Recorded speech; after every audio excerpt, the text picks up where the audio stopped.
With news on 2 former WWE stars joining different promotions and more, this is Wrestling Hub. My name is John, and you're watching the Wrestling Report.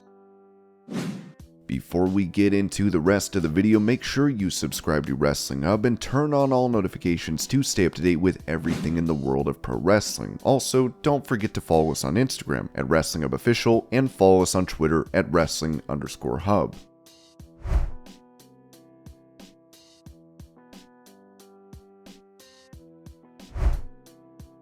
On the Zaslow show, Jeff Jarrett said this about pro wrestlers complaining about the booking they receive on social media. Here's what I've learned through the years. It's an old philosophical quote. Each and every day, the older I get, the more I understand that I absolutely know nothing. It's the different platforms. I have 5 kids, all different ranges. My younger ones don't know a life without social media. It's the evolution. Years ago, talent that didn't have social media and liked to complain, where did they complain? They complained at the nightclubs, at the gym, in the dressing room. It's all the same. Now, the double-edged sword is these guys complain, they don't understand, they're creating a narrative of who their character is. Guys in the years gone by that complained, when they stepped through the curtain, that's what the public consumes this as. Now, when you peel the onion back and this guy's complaining, or that kind of defines their character. You are literally giving the audience the opportunity to vote yes or no on, am I going to spend my money and my time and get emotionally engaged in this character? That's the reality. Some folks, as we speak, they learn their lesson the hard way, unfortunately.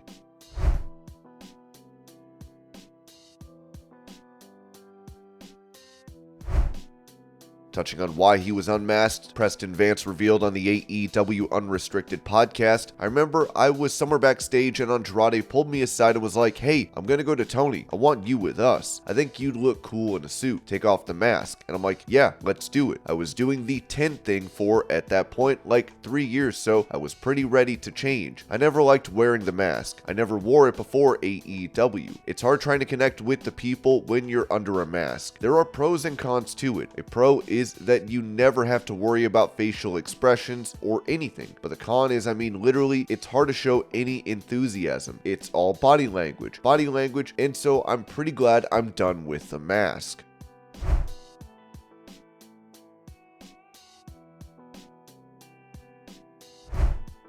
Explaining how the issues between CM Punk and Colt Cabana started, Dave Meltzer said on Wrestling Observer Radio, okay, so the show on Monday when we were talking about the irony of the Punk thing, and the thing that started all of this, which was when Punk and Cabana had their falling out when Cabana going to the show. Anyways, I've been told that the story is essentially correct, but it wasn't. Cabana didn't go to a WWE show. He actually went out for pizza with Kevin Owens, Sami Zayn, and Pac a couple of years ago, and that's what caused the start of everything basically because Punk felt that they shouldn't have contact with anyone in WWE because of the lawsuit. Cabana went for pizza with guys he's known on the independent scene for years and years and was good friends with.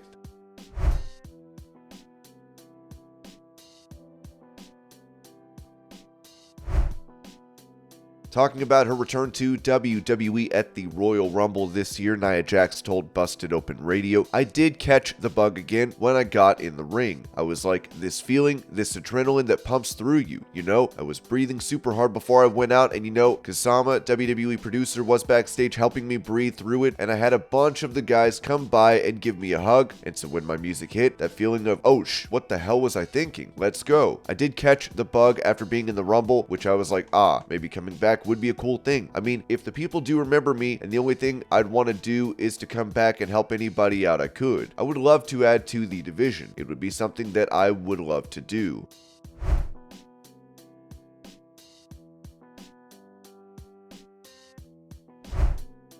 During that same interview, Nia Jax revealed that Tamina may have had her final WWE appearance at the Royal Rumble. It's funny because with the previous Rumble, I was not going to come back. I was asked to come back, and I was like, absolutely not. I wasn't there. But this last one, my cousin Tamina and I talked about it, and she said it might be her last one. And I was like, well, frick, if that's going to be Tamina's last Rumble, I definitely want to be a part of it if they wanted me to be a part of it.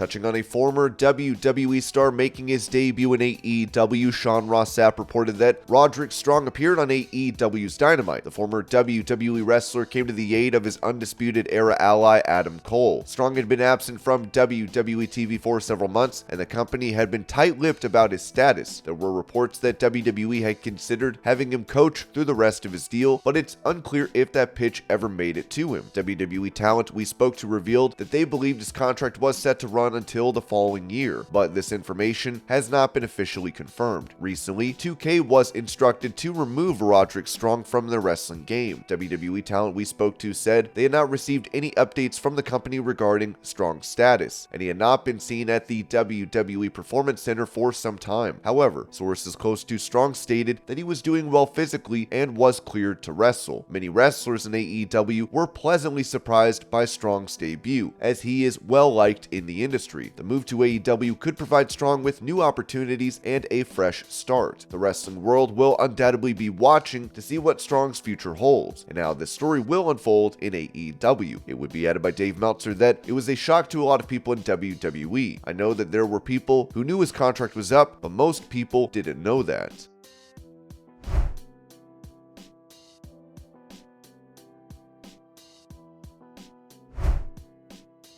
Giving a quick update on Hangman Page, Dave Meltzer pointed out on Wrestling Observer Radio, people ask me about Hangman Page to see if he's legit injured. He's selling the injury to make a big comeback.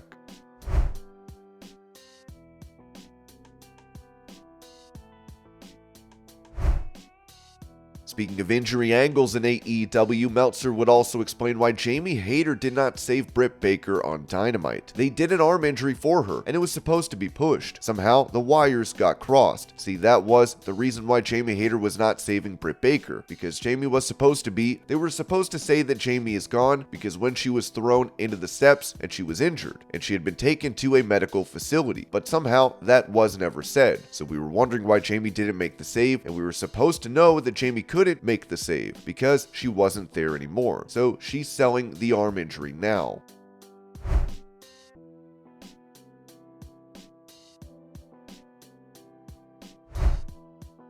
Mentioning the reason for the return of the LWO, Rey Mysterio said on WWE's The Bump, "The idea was already sitting in the back of my head and my heart that I wanted to recreate this new version of the LWO, most importantly because of the representation of what the LWO means. To have these, my crew together, Del Fantasma, Zelina, myself, we're a strong crew that stands together. Individually, we're strong as well, but when we're all together, nothing can take us down. So I'm completely honored to share the ring with my people and to represent what we stand by."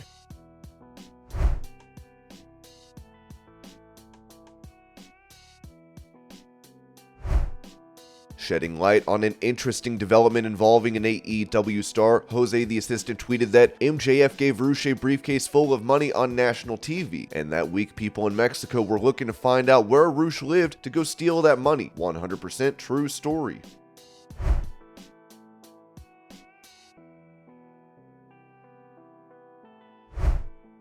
It was previously reported that a meeting would take place between CM Punk, who is rumored to be returning to AEW soon, and Chris Jericho, as it apparently happened. Wade Keller of PW Torch said, "I heard the meeting took place with Jericho and FTR. I think it was supposed to be on Friday, I think. That might have been why it wasn't Tampa, and I just heard from one source that it went well. We'd reported that Jericho and Punk were set to meet and speak with one another, and we've learned that happened over the last week." Those familiar with the situation said that the meeting was relatively uneventful, all things considered, and especially when taken into consideration the issues the two have had. Sources familiar with the situation also claimed that it seemed as if the two could end up working together without issue, but also pointed towards Punk's recent history as well as Jericho's long-term history of welcoming confrontation.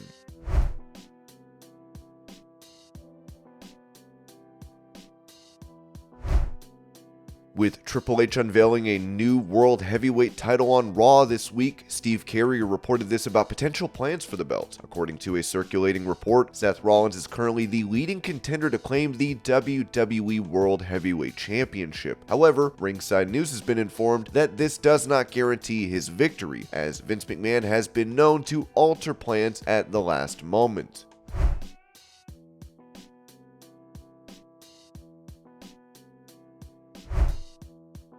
Without context, Alberto Del Rio posted a photo of himself as the World Heavyweight Champion when he was a part of WWE, as he is possibly hinting at a return to the company.